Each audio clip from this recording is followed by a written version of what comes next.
Hello, everybody.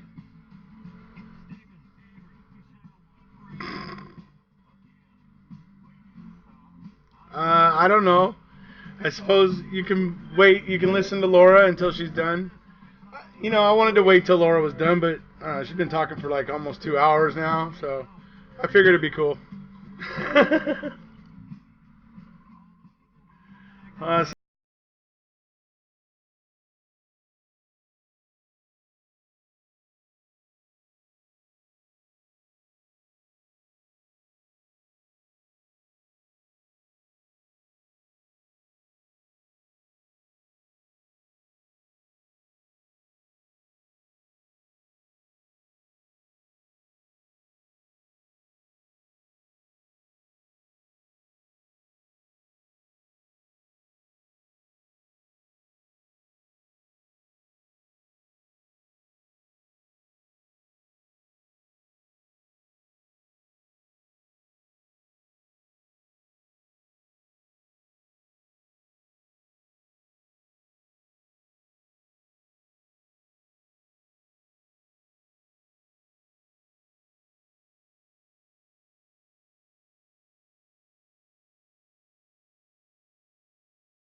all right, we're here.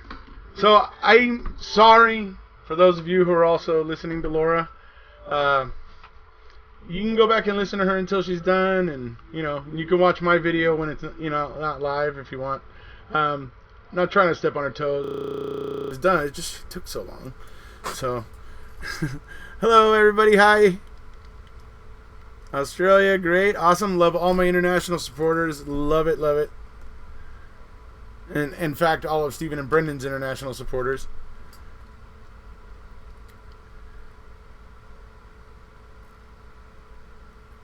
Hold.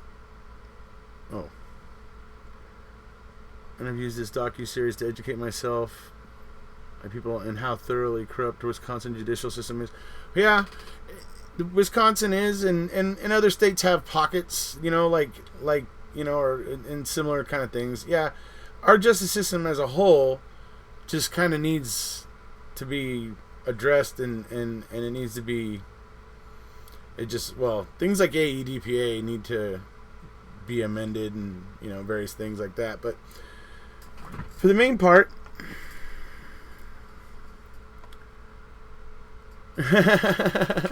cool, right on, Marissa.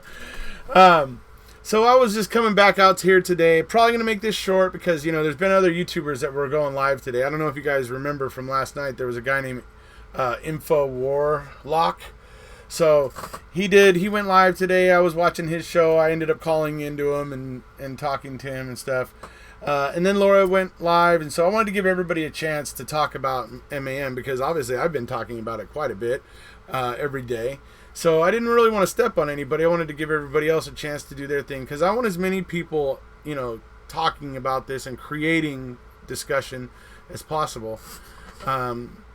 Because that keeps people interested. It keeps this whole thing in the public interest and spotlight essentially.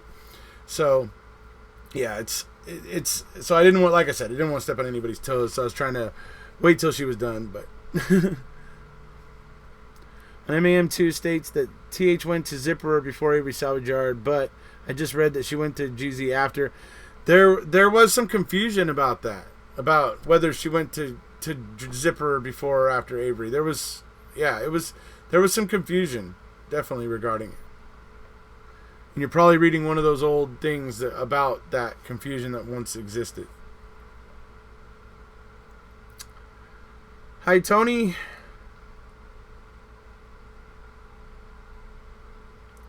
Hello, Sean from Pierce, Idaho.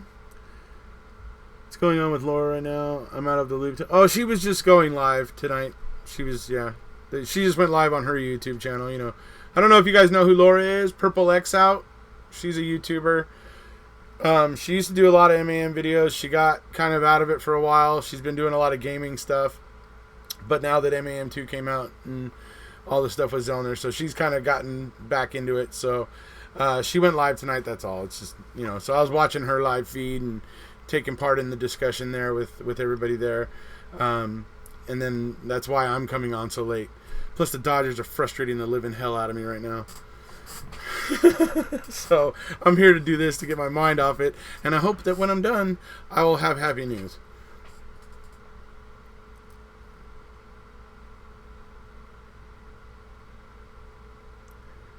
.99 hit and run. Katrina Grant, you're talking about Ricky Hochstetler. Yeah, I've done a couple videos about Ricky. You got Link. Some of the same players from the Avery Dassey cases you have in this Ricky Hochstetler case, and you had Link lying to Ricky's mom, telling her that they asked DCI to come out and inspect and investigate the scene or whatever. Eventually, Ricky's mom ended up calling DCI and talking to them and asking about James Link contacting them, and they told her and they informed her at that time that they had no contact about that case prior to her calling them. Dude. Yeah. So there's Link again, involved in another case where he's, lied to a victim's mom. So, and they suspect, it's been suspected for a long time that it was a law enforcement officer that was probably had too much to drink that may have clipped Ricky. Hello, Andrew. So did Zipper have a car for sale? Sort of. The Zipper lead... Man, you guys are making me go way back into the vault for this. The Zipper lead was generated by a segment of Auto Trader, but it was like, at that time, it was because computers were still coming along. It was called their fledgling web department or network department or whatever, right? And they would somehow work on in finding out about people that might have a car, and they would give these leads to Auto Trader, and it would just be something they would give to the photographer to go and ask about, to get another chance at possibly making a little cash. And I'm not sure exactly how. Maybe this web department was monitoring chat rooms, where people talked about cars and stuff like that, and would find out whether maybe there was people that had, vehicles for sale. I'm not exactly sure how this web department worked. But these leads were generated from the web department, and they weren't solid leads. Nobody called in for Auto Trader on those leads. It was more of a cold knock on the door. It was you're just going up to the door and just go knock knock. Hey, thought you might have a car that such and such. I don't know, say a '66 Mustang or whatever, right? Oh, you had a '66 Mustang that you might be looking to sell on Auto Trader or something, and see if the people were interested. It was just I don't know, it was weird, but it was coming from the web department. It wasn't from anybody calling. So that was the weird thing about Zipper in the first place. So that's Zippers weren't expecting her, didn't know she was coming. And you get that when you read Joelle and Zipper on the stand, when you hear her describing the way she saw Teresa walk up and da-da-da-da-da. One of the two bad cops giving them all bad.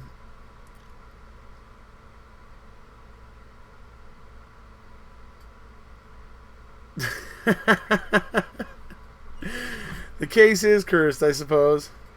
But I'm wearing my my Wisconsin state flag. But as it was altered and changed and made better by Charlie Barons.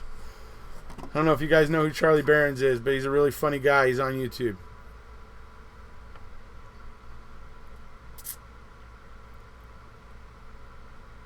And it ended up in the table. Yeah. Does anyone else think it is a possibility that the corrupt investigators used Bobby's searches as bargaining chips? It's entirely possible that that's how they got his testimony out of him. I've often considered that. Kayomi.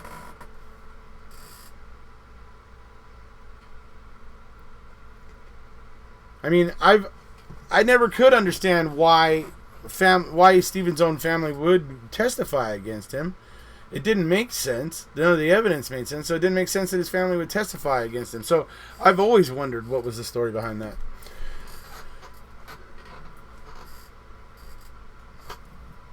I think Wisconsin state flag's gonna have a picture of KZ on it. Could be. Is she gonna be wearing a cheese head? If she's gonna be on the state flag, she gotta wear a cheese head.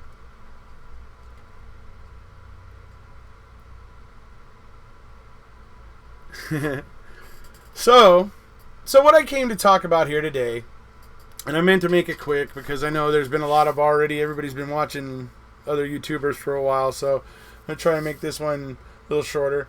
But a few other pieces of evidence that I wanted to talk about that maybe didn't talk about yesterday. So I want to start off with bullet, item FL again.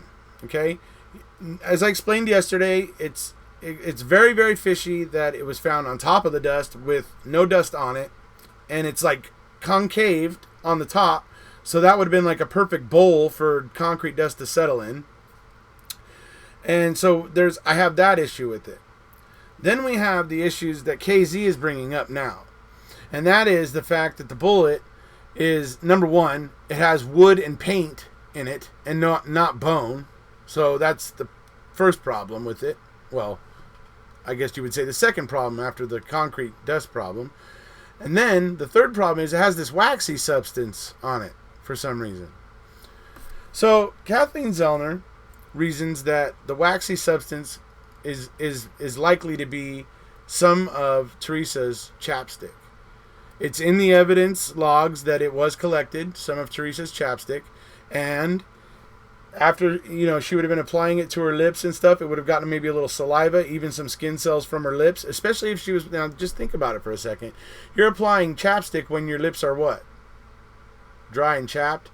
The skin cells could be flaking up and possibly coming off on, so yeah, think about that the next time you borrow somebody's chapstick, right? Anyways, so it's likely to have DNA in it. I would imagine a fair amount of DNA in it, and just by judging.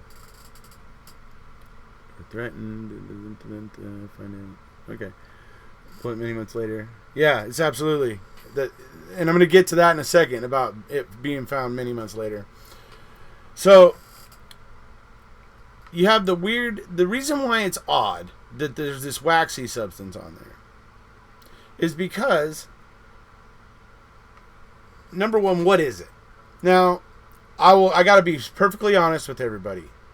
They do use like a gummy type of like stuff when they examine bullet slugs or whatever, because they like get this, like, it's like a putty, it's like a kind of a sticky putty type stuff or whatever, and they use that and they stick it to the little platform where they use their really high intensely focused like microscopes to look at all the surfaces of the bullet, right?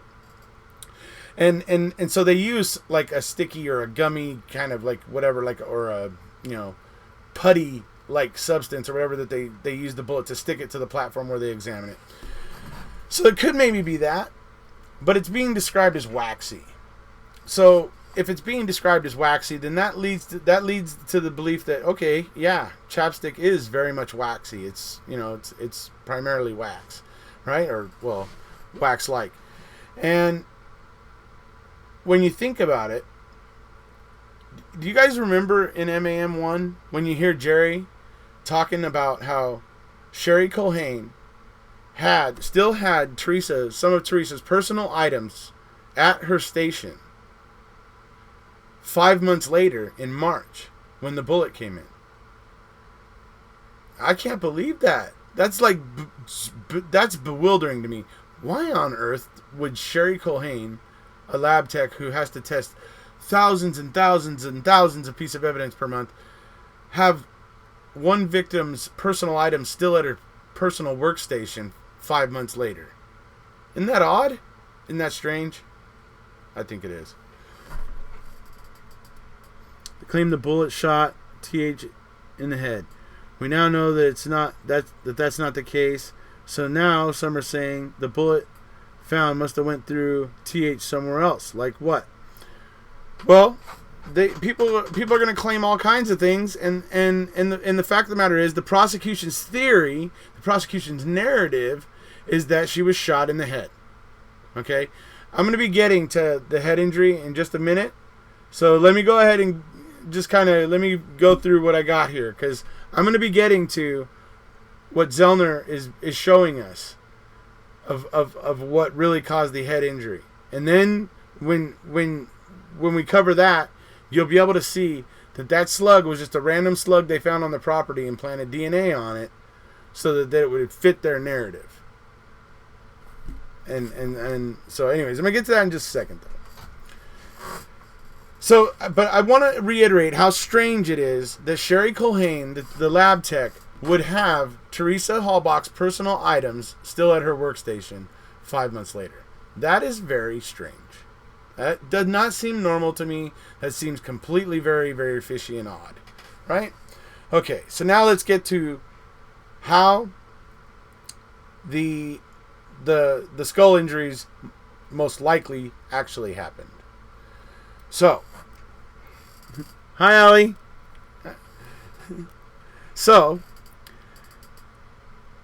if you guys haven't read, there's Kathleen Zellner filed a 1,200-page motion for post-conviction relief or whatever. It had a ton of stuff in it. Okay, one of those affidavits in there was about, and you saw it represented. You saw them talking about it in MAM2, by the way, and it's about the blood spatter on the interior of the tailgate of the RAV4. Okay, that spatter. The prosecution's blood spatter expert tried to say that it was from when they were throwing Teresa into the car, into the back of the thing, that the hair was somehow hitting the interior door there and causing that spatter. Complete BS. They tried to do that. They couldn't. There was no way that they could make that happen. It wouldn't work. There was no way that they could make the hair hit and recreate that. But what they did figure out is they could recreate it quite simply by having a source of blood and then taking actually a blunt instrument, something blunt like a hammer or something big and kind of bulky. And when they would bring that thing back, it would leave the same sized drops on the interior. So what we see, what we're finding out is that Teresa was actually killed right at the back of the RAV4. She was laying on the ground there, and somebody used something to hit her head. This heavy blunt object that created the spatter is what created the beveling on the skull. The skull bone. That beveling that they were talking about that was indicative of a gunshot. Well, I think Skip Palahniuk, I'm sorry, not Skip Palahniuk. I think it was Chris Palahniuk, Skip Palahniuk's son, I believe. And he's over at Microtrace, and he wants to desperately get those skull fragments because he wants to get them under his Microtrace microscopes, because he's seen something in the radio spectrography that he wants to address. There's something there, and he wants to look at those skull fragments underneath his microscopes. And I believe what he's going to get at is that beveling doesn't look like it's from a gunshot, that beveling looks like it's from being, hit with blunt force by something heavy. So it'll be interesting to see what happens here. Kathleen Zellner was getting pretty close to getting her hands on that stuff because the prosecution, honestly, I think was surprised that Judge Sukowicz denied it all, because they were ready to they were ready to deal with Zellner. They were already making deals to let her get more evidence and all that. But then Judge Sukowicz suddenly decided no, and all of a sudden the state was pulling back. Retreat, full retreat. So, good morning. It could be a tire iron, could be a hammer, maybe even a pipe wrench. Who knows? Something like that, though. Something kind of heavy and blunt. And the reason why I say that, let me go on further to explain. They say it can't be a knife or something like that, because if it was a knife or something, the point of the knife, when the blood would run off of the point of the knife, the little blood spatters or whatever droplets would be much, much smaller, very, very tiny and minute, because it's coming off of a very fine point.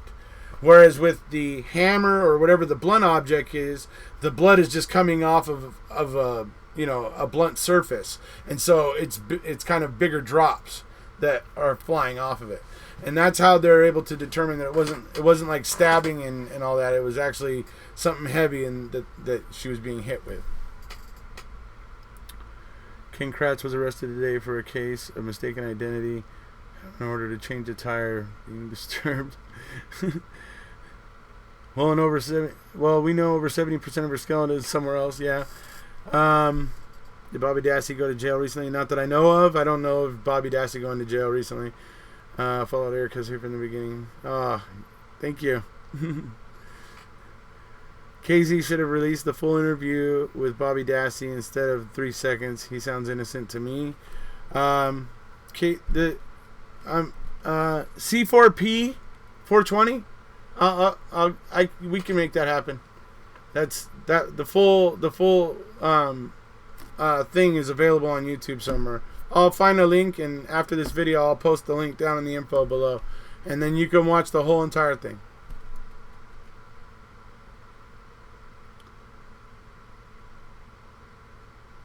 Kose, what are your thoughts on the busted taillight? Was the taillight busted? Do you mean the front driver's side blinker? I got a question. What made the cops go to BD school and question him? They had spent the weekend with him at Fox Hills trying to, size up him and his brothers, and they showed up at his school because I think they felt he was the one that they could most easily manipulate. Why was Bobby not held accountable for the contents? You're asking the same question everybody else is asking. Everybody else has asked that same question. How is it that this content on this computer didn't raise any red flags for anybody? They just said, oh yeah, we need you as our star witness. It doesn't make sense that TH body was moved in the back of the RAV4 before body was... Exactly. It makes absolutely zero sense that Steven and Brendan would have thrown her into the back of the RAV4 and then decided to take her out of it and go burn her outside. And that's just a ridiculous part of the story, because the prosecution has to attempt to explain how Teresa's blood is in the back of that RAV4 if Steven killed her, because Steven wouldn't have to go nowhere. He wouldn't have to put her in the back of the car and take her anywhere. And so this is where the prosecution's narrative trips itself up, as it does in other places. In the full interview of Bobby Dassey, it was in MAM, they played a short clip. Yeah, MAM played a short clip, but I can tell you on YouTube the entire interview is available. It's available. The whole deal. The whole enchilada.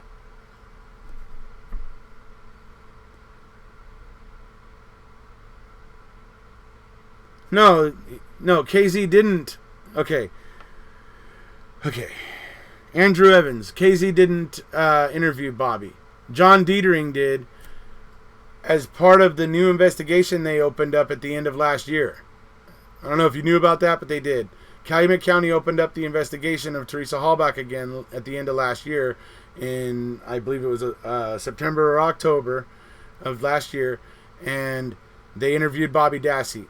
The audio of that interview is on YouTube, and you can hear the whole thing. Okay? MAM is just trying to get people aware of as many things as possible, but most of what you see in MAM, you can find more of it out on YouTube or somewhere on somebody's website or somewhere. You can find larger parts or the full parts. Like, for instance, they didn't play all of the on-bank review. They didn't play really much of the oral arguments for the three-panel the three-panel hearing for Brendan. But I have both of those oral arguments on my channel. You can hear from beginning to end on both. So you can just listen to the oral arguments on both of those. Those are available on my channel, and they're available a couple other places out there on YouTube. So whatever you see in MAM or MAM2, just know that most likely there's more, and you can actually see it out on YouTube. It's not being hidden from you. It's out there. You just got to look for it.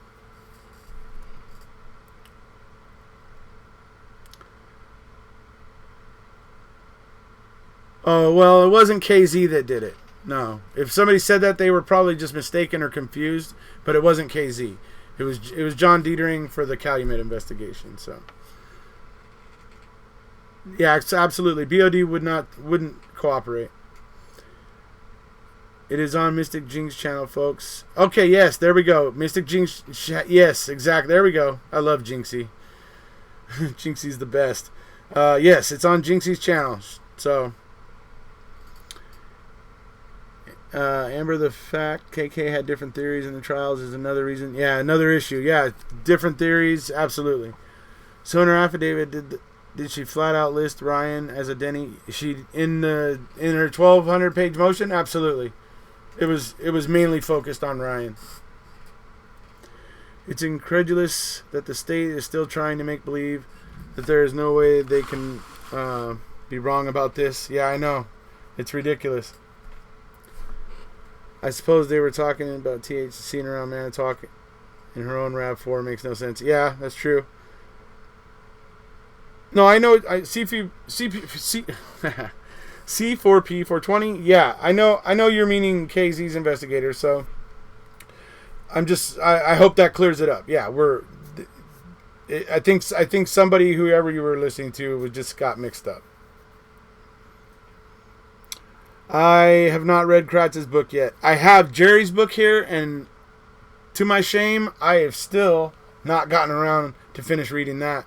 And I'm really super excited to read John Frack's book coming up. Oh man, dude, John Frack is a reporter, and he was a reporter with the Post Crescent there in Wisconsin, and he was covering the Avery Dassey cases all the time. And this guy's been there for a long time. He's very knowledgeable about the case. I cannot wait to read his book. His book is going to be phenomenal. I'm plugging it now. Everybody talk about it. John Ferak, Ferak. John Ferak. He is amazing. I can't wait to get his book.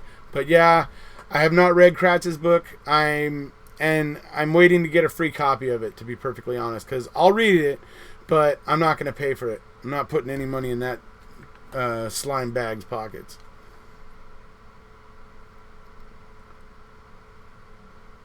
Just watch Emmy and 2 episode 9 again. And my mom and the on-bank judges piss me off every time. I feel your pain. Trust me. Go watch my video about the on-bank decision. You can see it on my face.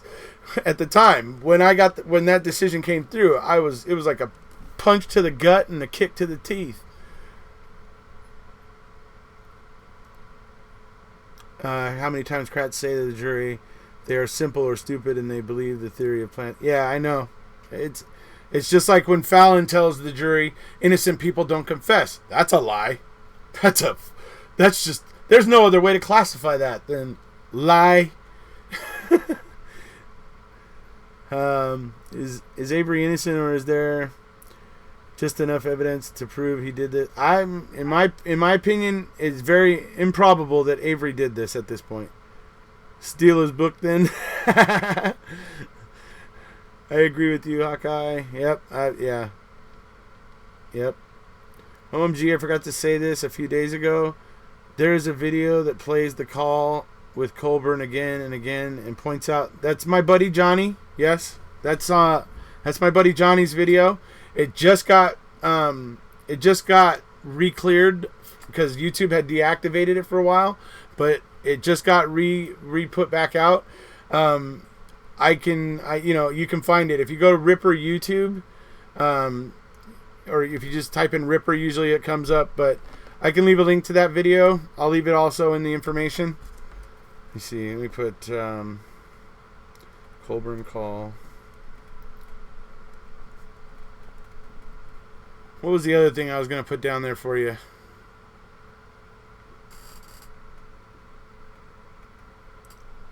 Oh, yes. We'll put Jinxie. I'll put the link to Jinxie's video of the interrogation of Bobby Dassey. The interview with Bobby Dassey by John Dietering for the Calumet County investigation that was reopened at the end of last year.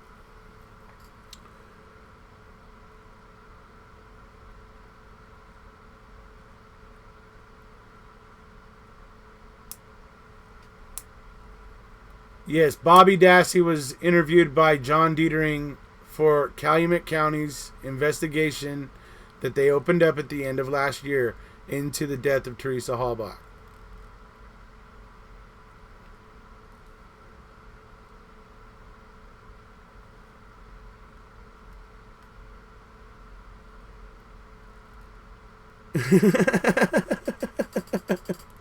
Thanks, Crazy Life.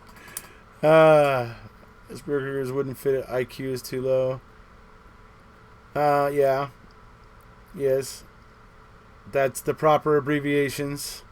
When was it known that RH had TH's day planner? She used when Kathleen Zellner filed her 1,200 page motion in July of 2017.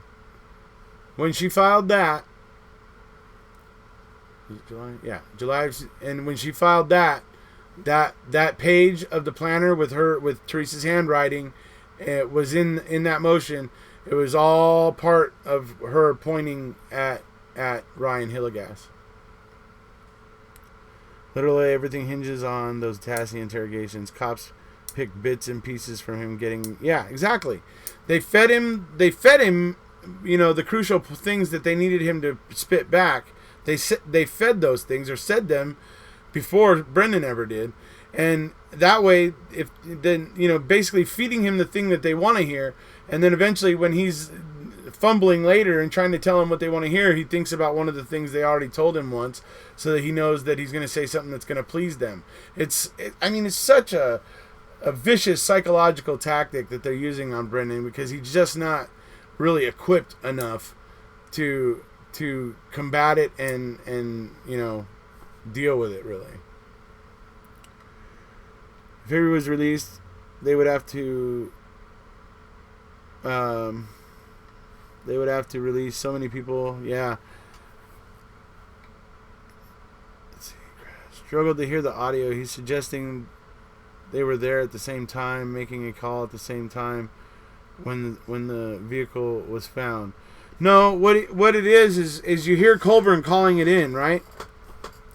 And soon as the dispatcher says, it comes back to Teresa Halbach. As soon as you hear the dispatcher say that, you hear, it's better if you wear earphones, by the way, when you listen to the video. If you listen to the earphones make you can hear it better. But you hear somebody say, "The car's here." So that's at least what it sounds like to me. But you clearly hear somebody exclaim as soon as you hear the dispatcher say back to Andy that it was Teresa Halbach's vehicle. As soon as you hear that from the dispatcher, you hear somebody in the background saying something that sounds like, "The car's here." Did you kill Teresa Halbach? Yeah. Did you shoot JFK? Right. Exactly. Right. Yes. And can I go home and watch him? Yeah. Yes. They fed him the gunshot, the garage. They fed him everything. They fed him damn near everything. And what they didn't feed him, he got from the media.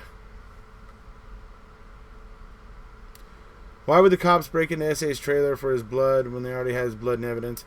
Well, Kathleen Zellner believes the killer planted the blood, not the police. So that's what's happening there. If any of the judges had any actual time with a child dealing with disability, they would understand. Yeah, well, the majority judges seemed to be way too delighted to hide behind AEDPA. I think they're cowards, personally. If these cops are found to be guilty of setting him up, everyone who's in jail because of Colburn, they will be released. Yeah, maybe. I don't know. Well, yeah, we'll have to see, but it certainly could create doubt for any cases that these officers were a part of. I think Bobby and Scott's testimonies were both possibly product of them being threatened with evidence on that hard drive. Yes, that certainly is absolutely a possibility. Megan Monahan. Blood vial said no EDTA. Didn't say no blood thinner, which would also keep it liquid. Yeah. And Zellner illustrates in the MAM2 there that the blood stays liquid for a fair amount of time on its own, you know, and plus we know that some of it was flakes. We know some of that blood that was found in the RAV4 was flakes, right? Who bleeds flakes? Seriously, who does? Who bleeds flakes? Right? Okay, so yeah, so the other piece of evidence that I want to talk about now, kind of the last piece, is not actually really evidence. It's a lack of evidence. And that is the lack of any kind of sign or a hint of a whisper of anything of Brendan. Anywhere in the trailer, garage, anywhere, nowhere. RAV4, nowhere. Not anywhere at all is there anything of Brendan. Zero. Okay? And that, to me, is huge. It's something, I mean, it's an oddity in the evidence for me, because if Brendan's supposedly involved with doing all these things, how in the hell is there not a trace of him anywhere in this? I mean, there's so many things with this case, but yeah, I mean, it's just way too easy to pick apart the evidence in this case. Way too easy. You know, it just suggests that human agencies were trying to construct a narrative, but as always is the case, you know, every lie you tell causes you to have to tell three more, until eventually it all collapses under its own weight. Brendan is a ninja. Erekose, your comparison of OJ's Bronco and the bloodstain pattern on the RAV4 is telling. Real versus setup. Absolutely. Yeah, I mean, it's a difference between blood that looks authentic and genuine, like it does in the Bronco, and then blood that looks just completely odd and bewildering, as it does in the RAV. Lack of blood in the trailer, yes, or anywhere is insane. Absolutely. If you've ever cleaned up even a small amount of blood, you know this is BS. Absolutely.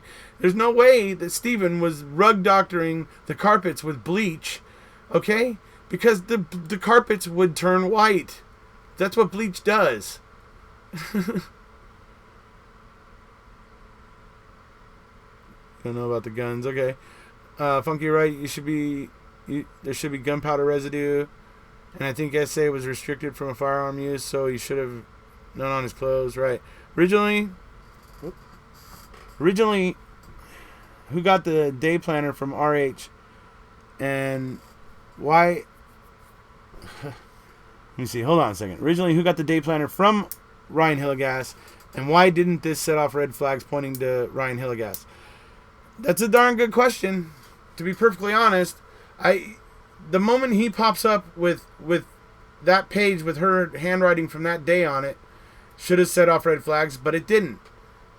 He again, oh, you've just become our star witness. Step right up.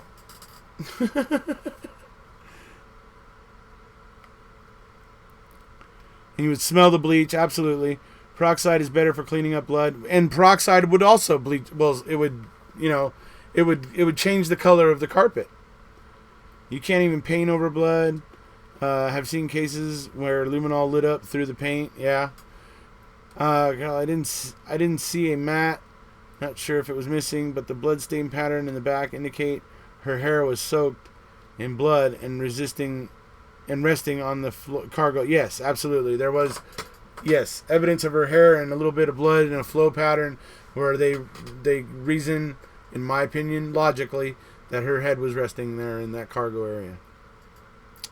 A friend said Ryan Hillegas had the planner the next morning at a meeting. Yeah, I mean, I don't care when he had it. The fact that he had it is a problem. Saw a document from the dealer. She got the car from a cargo mat. Was bought with the car. Okay. Kratz said on Jim and Sam that the trailer and the garage smelled like bleach and chemicals, and Avery rented a rug doctor days prior. Probably lies. No. Stephen did have a rug doctor. He did. All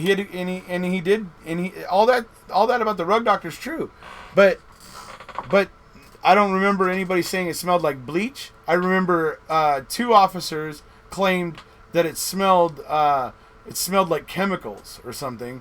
But I mean, it just still doesn't work. It still doesn't work, because whatever you do to clean up that blood on the carpet or whatever is going to change the color of the carpet. You're going to end up scrubbing that out. You're going to end up like the carpet's going to become thin and worn in the areas where you scrub that blood out. I mean, there's just no evidence of that happening. That's my point. Kratz can say whatever he wants, but he's full of crap.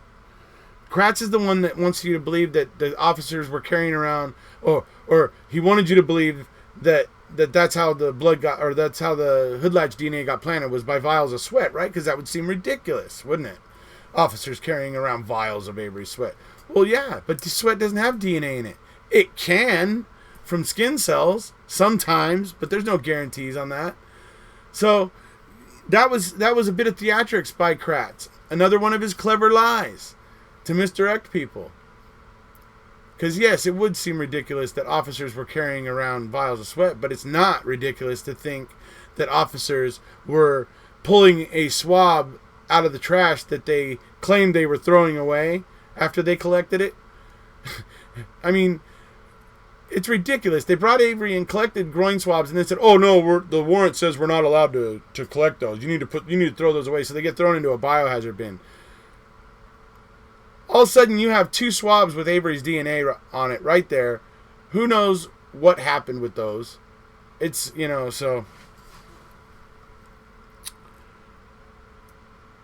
Cargo area, Matt, and pick her up, maybe. When Brutus led the handler to the quarry, didn't she then lead them towards the back corner where the Pinto blocked away? Yes, they eventually led to that point, right.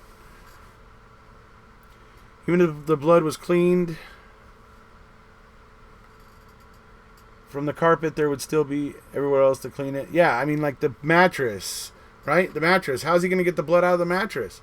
I mean, if he's stabbing her and cutting her throat and raping her and stuff, I mean, it's not like the blood wouldn't have time to seep through into the mattress in all that carnage.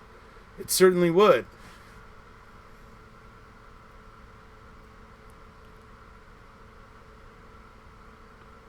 Exactly. There's no fingerprints on the hood, and there should be if Stephen was over there, and especially if he's miraculously leaving almost 2 full nanograms of DNA on the hood latch.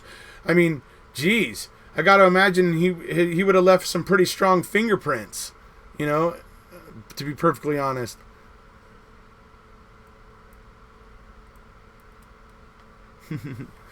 So, those were just some more pieces of evidence that I was just wanting to cover.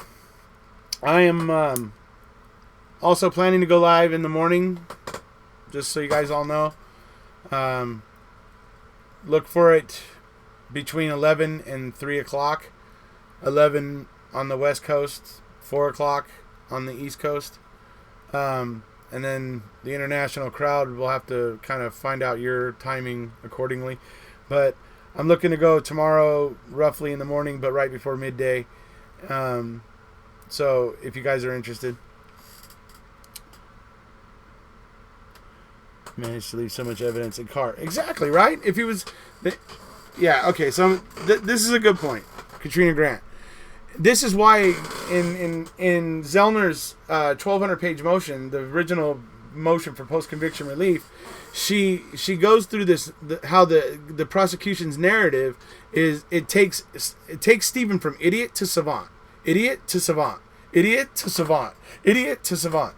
And it's just incongruous. It doesn't really work. It's not, So, anyway. You're welcome, Kathy. So, yeah, so I'm going to be going live tomorrow. Didn't want to keep everybody too long tonight because, obviously there's been a lot of... oh, thank you very much, K-Hollow. Thank you very much. But there's been a lot of YouTubers talking today, and, I know many of you were coming over from, Laura's, and you've been listening for a long time, so didn't want to go too long tonight, and so I figured I'll do a longer one tomorrow around midday, and hopefully with it being around midday, I'll be giving everybody all over the world really a chance to come in and join it. I hope, because if it's I know it gets harder because I do this when I get home from work during the week and stuff, and So I know it's later, and I know it doesn't work out really as well for everybody else. So I'm hoping that going tomorrow around midday is going to make it where like just a bunch of people can get in there and be part of the conversation.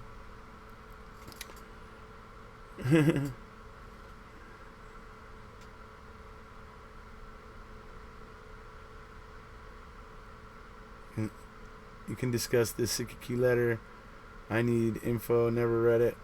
Okay, I'll see what I can come up with about the Sikiki letter for tomorrow. Oh, you're welcome, K Hollow. Thank you, though. Thank you very much. I very much appreciate that. It's very kind. Yes. You have a good night too, Joy. Oh, thank you, Shauna White. You go ahead and you explore it and you examine it. It's, you know, I put a lot of work into all these videos, so I'm very, very gratified when people enjoy them.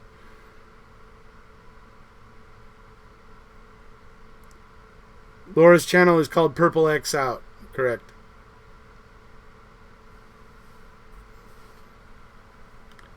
All right. So if you haven't already, please hit subscribe, and we'll see you tomorrow.